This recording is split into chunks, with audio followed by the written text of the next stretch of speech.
Saudara-saudari yang terkasih di dalam Kristus, puji Tuhan, pagi ini sebelum kita memulai aktivitas kita, mari kita akan merenungkan dan membaca kebenaran firman Tuhan yang diambil dari kitab Daniel pasal ketiga dengan judul renungan kita, yaitu ujian iman.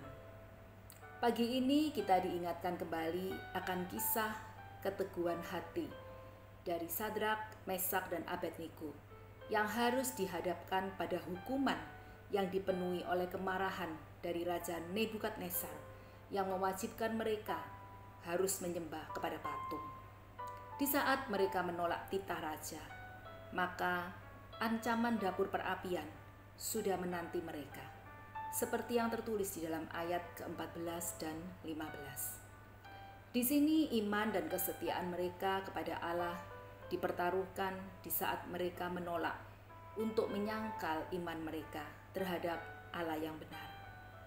Iman dan pengharapan mereka hanya terpaut kepada Allah.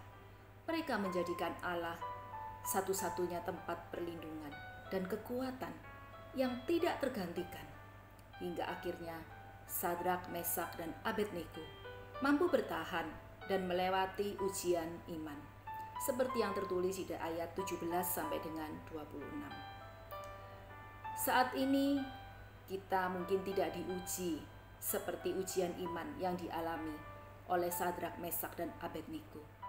Tetapi kesulitan atau situasi hidup apakah yang memperhadapkan kita untuk sampai kita menyerah pada iman kita, sehingga kita tidak lagi mampu bertahan dan meragukan iman percaya kita kepada Tuhan.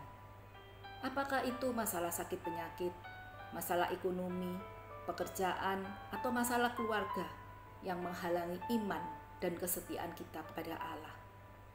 Melalui renungan pagi hari ini, mengingatkan kita akan kesetiaan dan iman kita di hadapan Allah.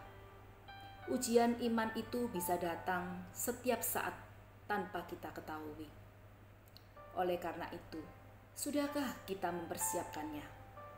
Ada dua hal penting yang bisa saya bagikan, di mana tatkala ujian iman atau masa sulit itu datang, kita mampu bertahan dan iman kita tetap teguh di hadapan Tuhan. Yang pertama, miliki pengenalan akan Tuhan yang benar. Artinya, kita tidak hanya mengenal Tuhan melalui mujizat dan mujizat, tetapi kita juga harus mengenal Tuhan melalui kehendak Tuhan di dalam setiap hidup kita. Iman tidak bertambah kuat hanya dengan melalui mujizat, tetapi iman akan bertambah kuat sejalan dengan pengenalan kita akan Tuhan. Pengenalan akan Tuhan itu tidak terjadi dalam satu hari, melainkan membutuhkan suatu proses. Tidak ada yang instan. Ketekunan kita di dalam membaca dan merenungkan kitab suci, itulah yang mengantar kita untuk semakin mengenal Tuhan dengan benar. Sehingga dikala ujian iman itu datang, kita tidak terombang-ambing, tetapi kita mampu dan kita kuat karena kita beriman kepada Allah yang benar. Dan yang kedua, miliki komitmen kepada Allah yang benar.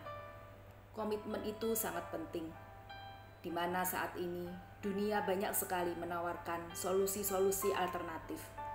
Apakah kita tetap setia? Apakah kita tidak goyah? Dan apakah iman kita tetap teguh kepada Tuhan, kepada Allah yang benar, satu-satunya Allah yang berkuasa, satu-satunya Sang Juru Selamat, dan satu-satunya Allah yang berdaulat atas hidup kita. Semoga perenungan pagi ini menguatkan kita semua. Di saat ujian iman menghampiri kita, kita mampu bertahan dan teguh karena iman pengenalan kita kepada Allah yang benar. Amin. Tuhan Yesus memberkati kita semua.